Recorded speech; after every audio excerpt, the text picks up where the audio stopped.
ಈಗ ಜನಪ್ರತಿನಿಧಿಗಳ ವಿಶೇಷ ಕೋರ್ಟ್ನಿಂದ ಏನು ಮೂಡಾದವರು ಬಿ ರಿಪೋರ್ಟ್ ಸಲ್ಲಿಸಿದ್ರು ಅದನ್ನು ಪುರಸ್ಕರಿಸಿ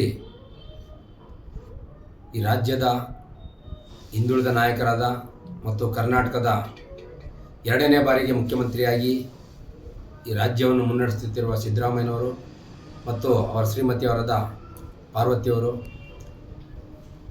ಅವರಿಗೆ ಪುರಸ್ಕರಿಸಿ ಕಳಂಕರಹಿತರು ಅಂತೇಳಿ ಕೋರ್ಟು ಮಾಡಿರೋಂಥದ್ದು ಭಾಳ ಸಂತೋಷದ ವಿಷಯ. ಈ ವಿರೋಧ ಪಕ್ಷದವರು ಈ ಹಿಂದೆ ಸಿದ್ದರಾಮಯ್ಯನವರು ಸಾವಿರಾರು ಕೋಟಿ ರೂಪಾಯಿದು ಇಲ್ಲಿ ಸೈಟ್ಗಳು ಹೊಡೆದುಬಿಟ್ಟಿದ್ದಾರೆ, ಅವ್ಯವಹಾರ ಮಾಡಿದ್ದಾರೆ ಅಂತೆಲ್ಲ ದೊಡ್ಡದಾಗಿ ಬೊಂಬೆ ಮಾಡಿದ್ರು.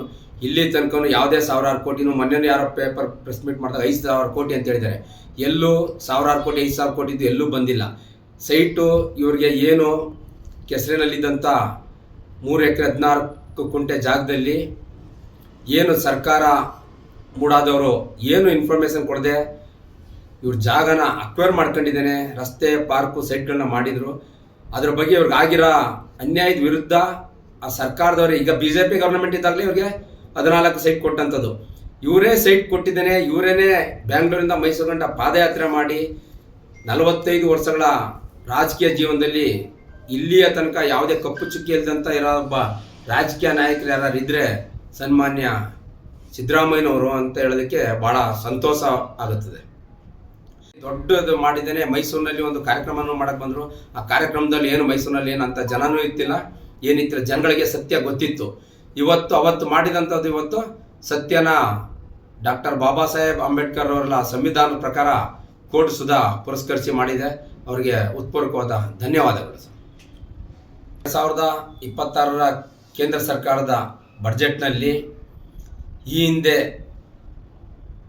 ಬಡ್ಜೆಟ್ ಮಂಡನೆ ಮಾಡುವಾಗಲೇ ಭದ್ರಾ ಯೋಜನೆಗೆ ಅಂತೇಳಿ 5,300 ಕೋಟಿಯನ್ನು ಬಿಡುಗಡೆ ಮಾಡಿದ್ವಿ ಅಂತೇಳಿ ಮಾಡಿದರು.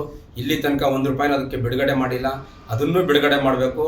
ಮತ್ತು ಈಗಾಗಲೇ ಈ ಹಿಂದೆ ಕಾಂಗ್ರೆಸ್ ವಿರೋಧ ಪಕ್ಷದಲ್ಲಿದ್ದಾಗ ಮೇಕೆದಾಟು ಯೋಜನೆಗೆ ಇದನ್ನು ಮಾಡಿದರು. ಮೇಕೆದಾಟು ಯೋಜನೆಗೊಂದು ಹಣ ಬಿಡುಗಡೆ ಮಾಡಬೇಕು.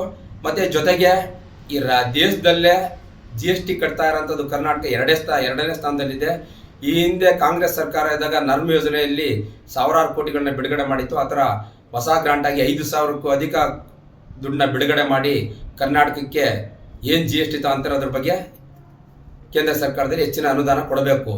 ಈಗಾಗಲೇ ಆಂಧ್ರ ಮತ್ತು ಬಿಹಾರ್ಗೆ ಏನು ಲಕ್ಷಾಂತರ ಕೋಟಿ ಕೊಟ್ಟಿದ್ದೀರಿ, ಅದೇ ಥರ ಕರ್ನಾಟಕಕ್ಕೂ ಕೊಡಬೇಕು ಅಂತೇಳಿ ಕೇಂದ್ರ ಸರ್ಕಾರನ ಒತ್ತಾಯ